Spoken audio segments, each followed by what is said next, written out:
Terms, Pak, Ya, silakan. terms 2/10 N/30 maksudnya itu apa ya, Pak? Ya, ini kan apa ya istilah dalam kredit gitu ya. Jadi kalau kita jual, ya itu kan kalau jual kita melakukan penjualan barang dagangan, itu kita berikan syarat sama yang beli. Ya, syaratnya apa? 2/10 N/30. Artinya apa? Apabila saya jual 1.000 ini gitu kan, dengan dibayar dalam jangka waktu 10 hari, ya kan, 10, maka akan diberikan diskon 2% dalam periode penjualan dari 1 bulan kalender selama 30 hari. Nah, jadi tanggal 1, tanggal 2 sampai dengan tanggal 10, kalau misalnya dibayar 1.000, maka dia bayarnya berapa? Ya, dia bayarnya potong 2%. Ya, 2% dari 1.000 sebenar 980. Nah, dibayar. Kenapa? Ya karena dalam kurang waktu 10 hari dia bayar 2%. Nah, dia bayar 1.000, maka dapat potongan 2%. Tapi ketika lewat 10 hari, maka dia bayar berapa? Si pembelinya. Dia akan bayar senilai 1.000. Nah, nggak dapat potongan 2%. Itu maknanya ya. Dengan term, syarat dan kondisi katanya kan. Syarat dan ketentuan yang berlaku, kata orang ya kan. Nah, tanda bintang SK katanya kan, syarat dan ketentuan berlaku. Nah, itulah dia. Lalu ini juga ketika dibayarkan ya pada tanggal 11. Nah, kalau dia dibayarkan tanggal 11 bagaimana? Apakah dapat diskon? Dapat, Pak. Dapat ya. Ya, dapat ini. Nah, dapat diskon dia 2%. Jadi apa ya? Dibayarnya sebesar piutangnya berkurang dia 900, penjualannya 882 ya. Nah, ini. Lalu ini juga pencatatannya ya. Akuntansi itu tetap ujung-ujungnya jurnal ya. Jadi kalau nggak jurnal ya nggak mencatat namanya gitu. Nah, diasumsikan IKEA melakukan transaksi pembelian kredit atas baju ya senilai 300 pada 1 Juni. Catatlah jurnalnya. Maka dicatat jurnalnya dia mencatat karena katanya ada apa ya kredit IKEA credit card menjadi menggunakan kartu kredit ya. Maka menimbulkan piutang di debit, kreditnya penjualannya. Nah, ini. Ya, kemudian pada tanggal diasumsikan ya bahwasanya 300 tersebut pada akhir bulan IKEA membebankan 1,5% ya 1,5% sebagai jasanya gitu ya. Nah, maka disesuaikanlah ya jasanya tersebut sebesar 1,5% tadi ya sebesar 450. 1,5% kalikan 300 maka nilainya sebesar 4,50. Piutang di debit kreditnya pendapatan bunga ya. Jadi piutang di debit, kreditnya pendapatan bunga. Nah itu. Nah begitu juga tanggal 1 Mei, Wilton menjual barang ya, kepada BED dan nilai 50.000. Syarat penjualan 3/15 net 45 ya. Artinya mendapatkan potongan 3% kalau dalam periode 15 hari dibayar dari 50.000 ini gitu ya. Nah, maka jurnalkanlah. Kemudian juga BED melakukan retur barang nilainya 2.000 dan 50.000 ada retur ya tanggal 16 Mei.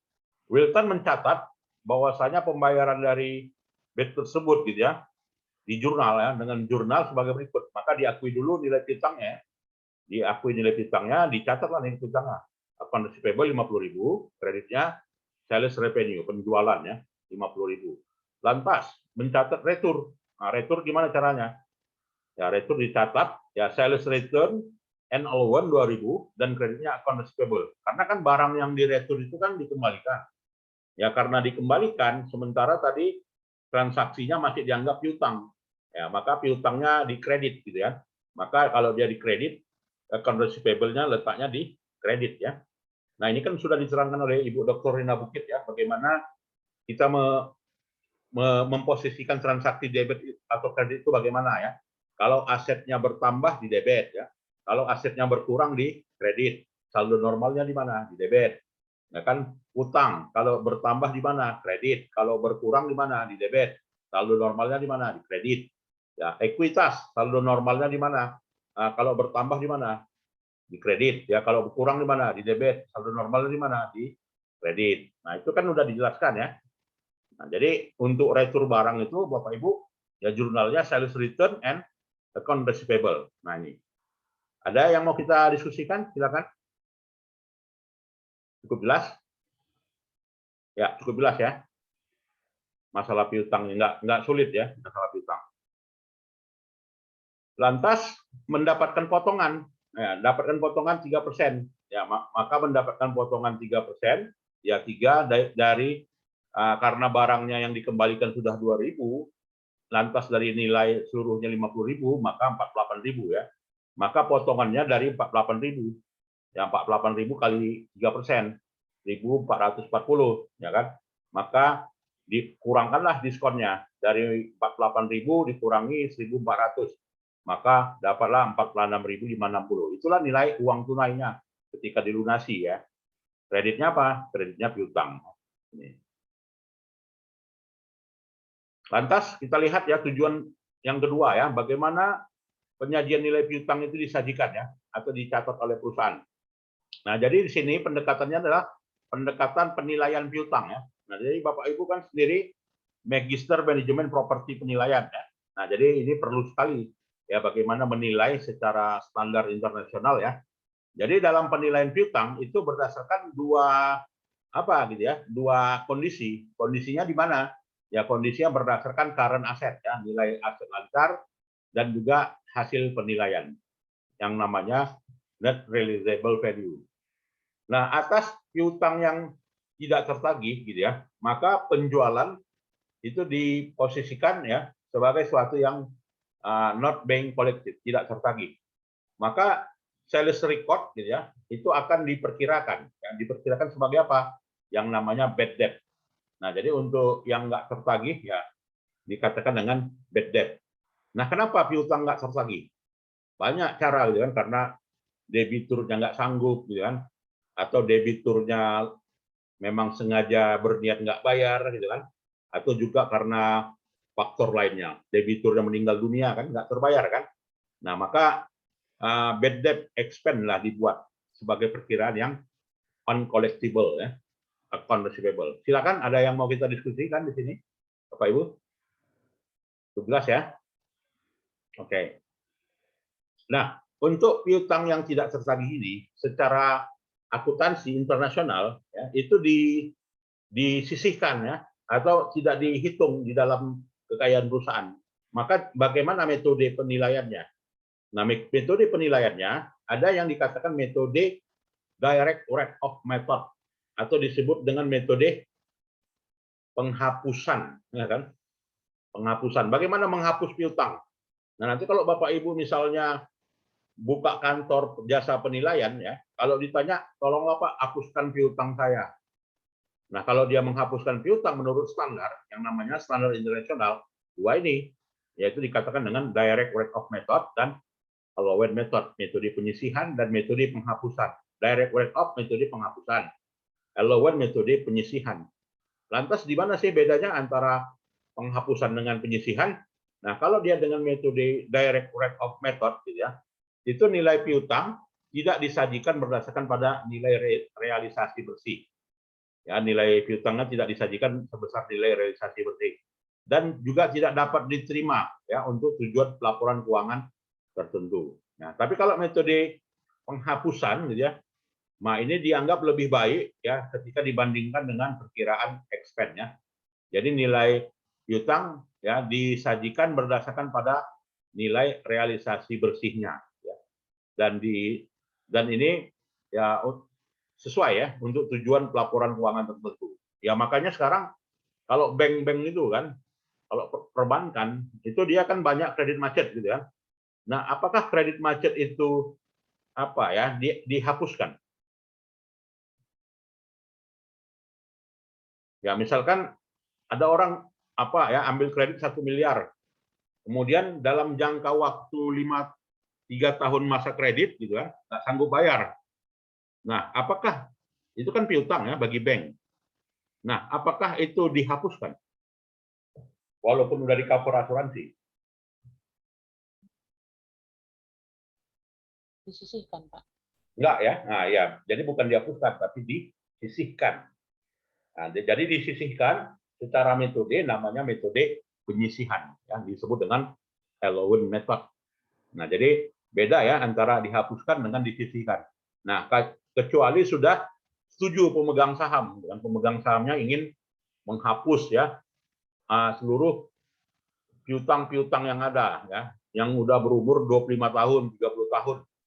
Ya kan, sedangkan BLBI aja masih ditagih ya kan, udah sejak tahun 97 sampai sekarang. Berapa tahun itu? Bank 24 tahun, Pak. Nah, 24 tahun ya kan, masih tetap ditagih dia kan. Nah, 20 berapa ratusan miliar kan. Nah, jadi belum itu, kalau dia belum dihapus namanya allowance method ya, disajikan di neraca negara. Nah, kalau sudah dihapuskan, dihapus buku yang namanya direct write off ya. Nah, ini kalau Bapak Ibu sebagai penilai ya nantinya terkait dengan penilaian terhadap piutang ya, yang namanya direct write off dan juga metode allowance. Nah, jadi untuk menilai piutang harus kita gunakan yang namanya buku besar atau disebut dengan general ledger. Nah, jadi general ledger itu terlihat berapa saldo piutang dan berapa saldo penyisihan. Nah, di sini ya. Nah, berdasarkan saldo penyisihan itu, maka nah, kalau kita lihat di sini, kalau dia metodenya penyisihan, ya, dari nilai piutang 200 disisihkan sebagai perkiraan piutang yang tidak tertagih, piutang ragu-ragu 12.000, maka nilai piutangnya 188.000. Jadi total asetnya 537.800 ya. Ya, kemudian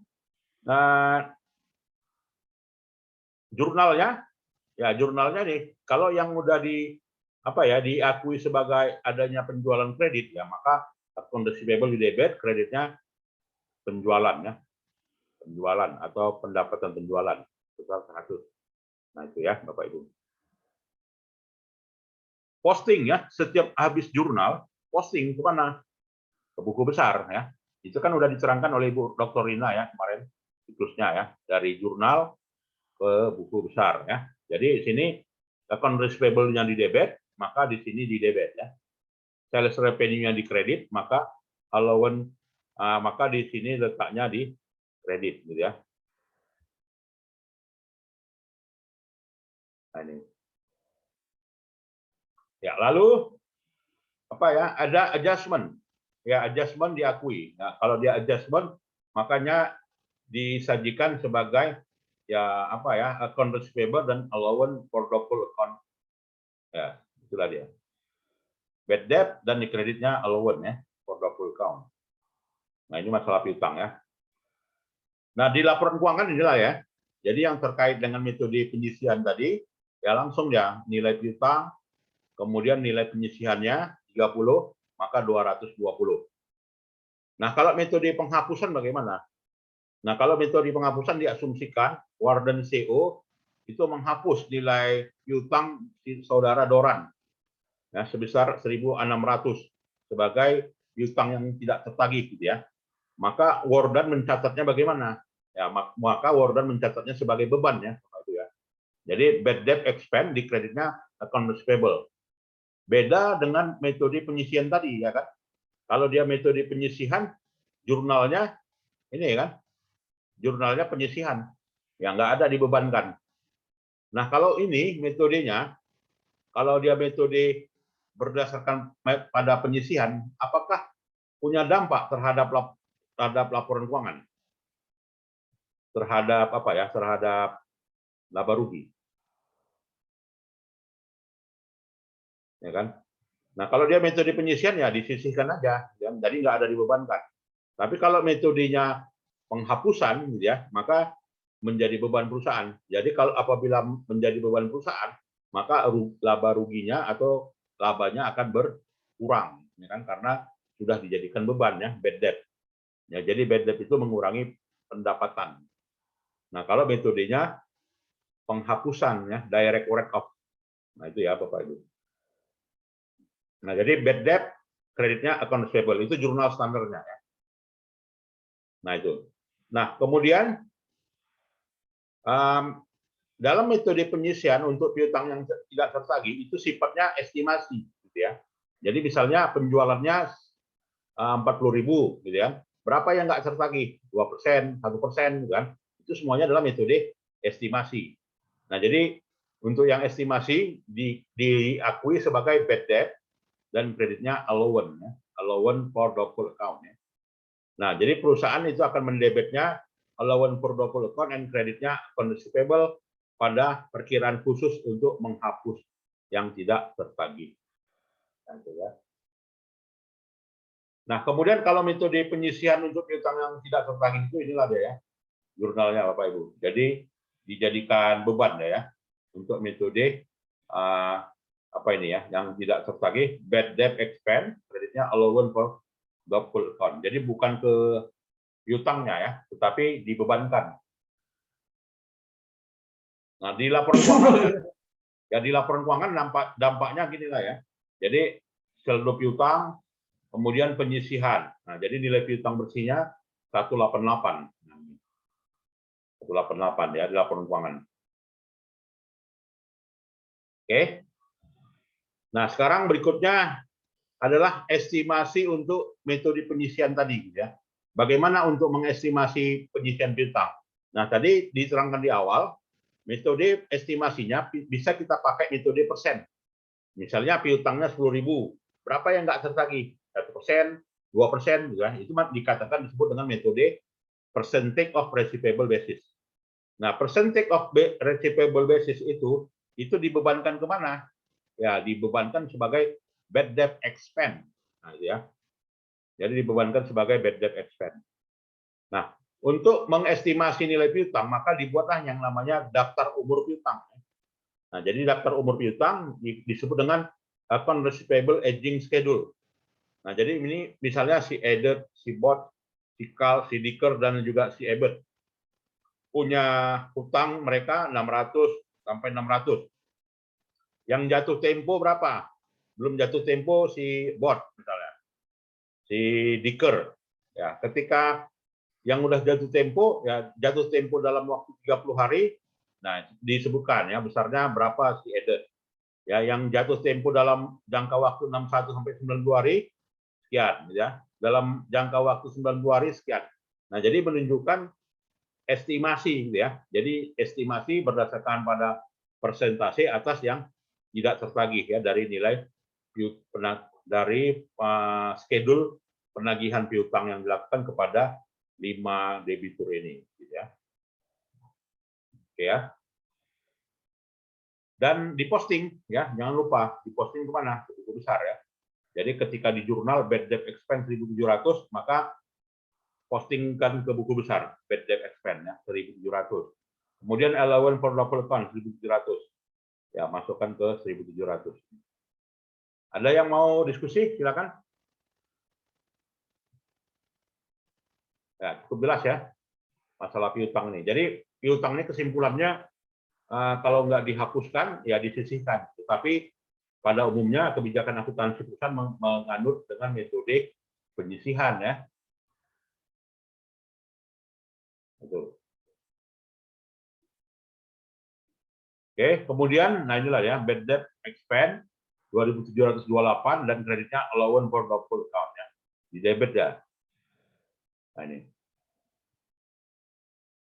Ya, kemudian menghapuskan ya disposing yang membuang piutang ya, artinya menyisihkan piutang dari laporan keuangan. Ya, perusahaan menjual piutangnya dengan dua kondisi. Yang pertama, piutangnya itu hanya apa ya? Hanya bersumber dari uang kas, kemudian adanya penagihan yang dalam hal ini membutuhkan waktu yang banyak dan menimbulkan waktu biaya yang besar. Nah, karena kondisinya itu ya, maka piutang itu boleh dihapus ya atau boleh dihilangkan ya oleh perusahaan. Nah, jadi dengan dua kondisi ini, jadi piutang itu hanya reasonable source of cash ya, artinya memang apa ya layak ya dijadikan sebagai uang kas dan juga penagihan dan penerimaannya itu membutuhkan waktu dan biaya yang besar. Nah, jadi di sini apa ya penjualan piutang itu disebabkan oleh karena beberapa faktor ya, yang namanya finance company or bank, ya, artinya bisa kita apakan ya, bisa kita jual sebenarnya piutang itu. Kemudian membeli piutang dari unit bisnis yang lain dan menagih pembayarannya secara langsung kepada pelanggan, ya, dan dibebankan komisi oleh perusahaannya untuk menagih piutang itu. Nah ini biasanya kalau dia penagihan piutang itu debt collector ya kata orang ya. Nah jadi debt collector itu ya piutangnya memang di pihak ketiga kan ya untuk ditagih, ya. Jadi itu berupa oleh perusahaan ya atau juga beberapa pihak-pihak yang dipercaya untuk melakukan penagihannya. Dan jurnalnya bagaimana? Nah, diasumsikan Kelung Jewelry Factor memiliki hutang ya, memiliki hutang 600, artinya perusahaan memiliki hutang ya kepada Federal Factor, dan Federal Factor membebankannya 2% untuk apa ya, sebagai penjualan piutangnya. Maka dicatatlah oleh Kelung Jewelry sebagai berikut. Jadi dicatatnya, gitu ya, piutangnya berkurang 600, ya, di debitnya dia menerima uang dan mendapatkan dan membebankan bebannya sebesar 12.000. Nah, jadi piutangnya udah dibeli ya kepada pihak lain. Kalau dulu namanya ada yang disebut dengan anjak piutang ya, Bapak Ibu ya. Perusahaan anjak piutang. Itu dia perusahaan yang jual beli piutang. Di era tahun 80, di era tahun 90 itu populer kan. Di perusahaan yang namanya jual beli piutang. Tapi kalau sekarang ini udah kurang populer. Kenapa? Ya, orang maunya tunai gitu kan. Maka perusahaan anjak piutang itu udah banyak yang berkurang ya. Kalau dulu memang terjadi ya, sering jual beli piutang itu lazim ya. Tapi kalau sekarang menyangkut kepercayaan ya dan sebagainya udah jarang dilakukan oleh orang ya. Nah, jadi kalaupun dilakukan ya ada beban ya yang harus dibebankan. Ya, kemudian juga ya kartu kredit ya. Jadi kartu kredit ini membebankan biaya penagihannya, fee-nya kan 2 sampai dengan 4%. Nah, itu. Nah, jadi bagaimana pencatatannya? Nah, jadi pencatatannya ya di jurnal ya, berapa bebannya, ya berapa penjualannya dan berapa penerimaan kasnya. Nah, ini. Bapak Ibu ya. Perusahaan factoring namanya ya. Ya, factoring itu dia perusahaan anjak piutang ya. Ya, kemudian topik yang ketiga adalah bagaimana pengakuan perusahaan ya atas piutang, kemudian nilainya berapa, kemudian juga disajikan sebagai yang namanya not receivable atau disebut dengan piutang wesel ya. Piutang wesel. Nah, not receivable itu adalah hitam di atas putih. Nah, jadi kalau kita yang namanya not receivable itu lazim ini kan sering terjadi di masyarakat. Misalnya apa? Kita beli sepeda motor, gitu kan? Beli sepeda motor cicil, kan gitu kan? Lantas untuk cicil itu ada kontraknya kan? Ya, ada kontraknya kita beli sepeda motor itu, yang namanya promissory note. Nah, jadi promissory note itu ada janji tertulisnya. Beli sepeda motor harganya 20 juta, ya kan? Kemudian pengembaliannya 30 juta. Ya, kenapa? Ada bunga, ya kan? Maka teken kontrak, kan? Teken kontrak untuk melunasi cicilan. Yang namanya itulah yang namanya promissory note, ya. Jadi promissory note itu dilakukan oleh individual atau perusahaan ya yang memberikan pinjaman.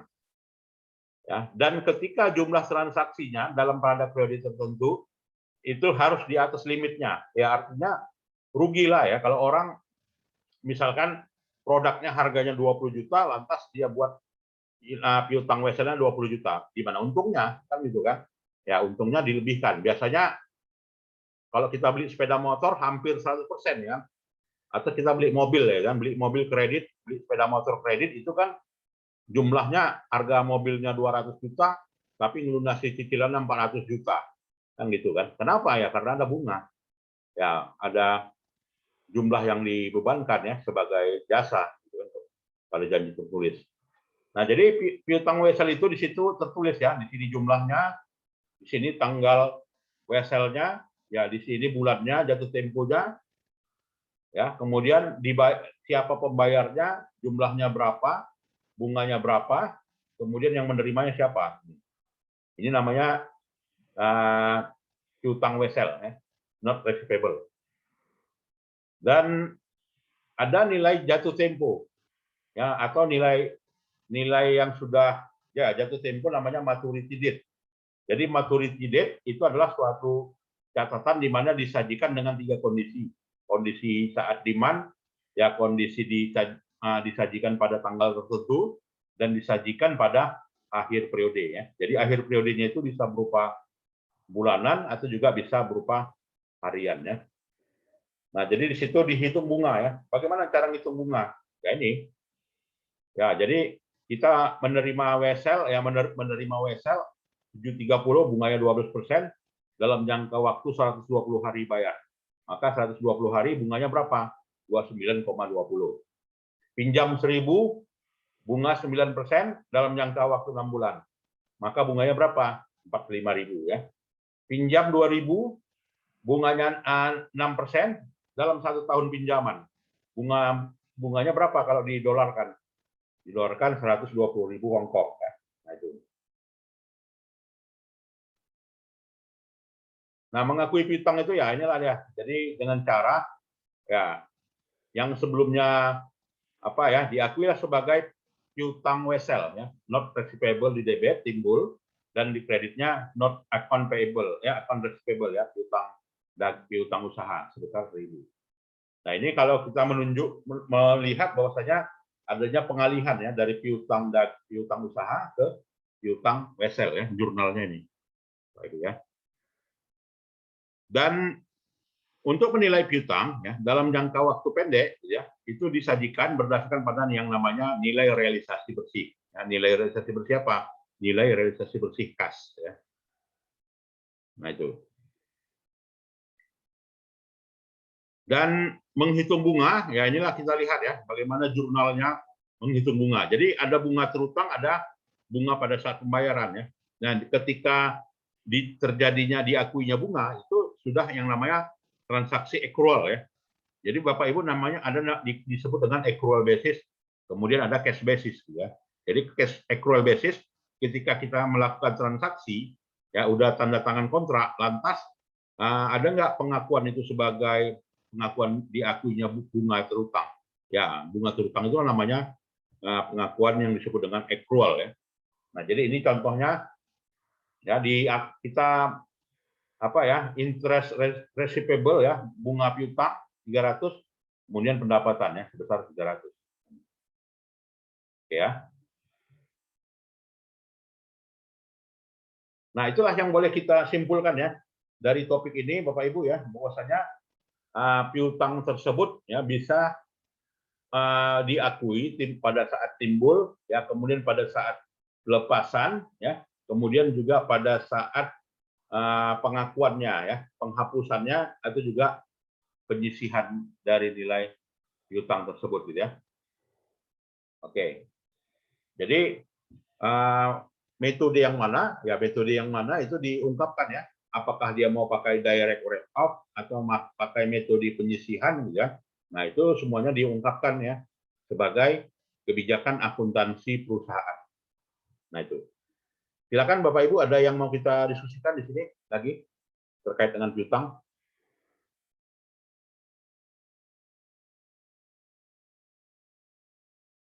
Ya, udah kita ketahui, ya, disajikan di mana tadi? Di statement of financial position, ya, terutama di pos aktiva lancar, ya. Ada? Oke, kalau tidak ada, Tanya Pak, ya silakan Bu. yang penyisihan piutang ragu-ragu tadi untuk diakui sebagai bad debt expense itu berapa lama ya Pak? 1 tahun kurang. Nah, jadi 1 tahun yang kurang. 1 tahun kurang, ya. Jadi kalau lebih dari 1 tahun, maka bukan lagi piutang dagang namanya. Tapi apa? Piutang lain-lain. Nah, itu, ya. Jadi kriteria dikatakan piutang jatuh temponya kurang dari 1 tahun. Nah, jadi kategorinya sebagai ya sebagai piutang ragu-ragu ya itu disajikan atas nilai totalnya ya, dan didapatkan nilai realizable value-nya ya diakui kurang dari tahun. Kalau lebih gimana? Ya kalau lebih dimasukkan ke pos piutang lain-lain namanya. Berarti ketika piutang yang sudah dihapuskan itu ternyata diterima kembali menjadi pendapatan lain-lain ya Pak? Ya betul, pendapatan lain-lain dan jurnalnya dikembalikan ya, dan piutangnya dimunculkan kembali ketika orangnya membayar kembali ya atau ahli warisnya ya melakukan pembayaran kembali, piutangnya dimunculkan kembali. Kalau dia metodenya penyisihan ya. Oke, ada lagi? Baiklah, kalau tidak ada, saya kira itu saja ya yang bisa kita simpulkan ya dari topik ini ya, bahwasanya piutang itu dua metode ya secara internasional ya, yang namanya direct write-off method dan juga allowance method ya. Jadi baik itu direct write-off atau juga allowance method yang boleh saja diterapkan di perusahaan dan diakui sebagai kebijakan akuntansinya dan diungkapkan di mana di catatan atas laporan keuangan. Ya. Baik, ada lagi? Ya, kalau tidak ada, saya kira itu sajalah ya perkuliahan kita sore hari ini dan kita lanjutkan di minggu berikutnya ya. Ya, selamat sore, salam sehat selalu ya. Terima kasih, Pak. Terima kasih, Pak. Terima kasih, Pak.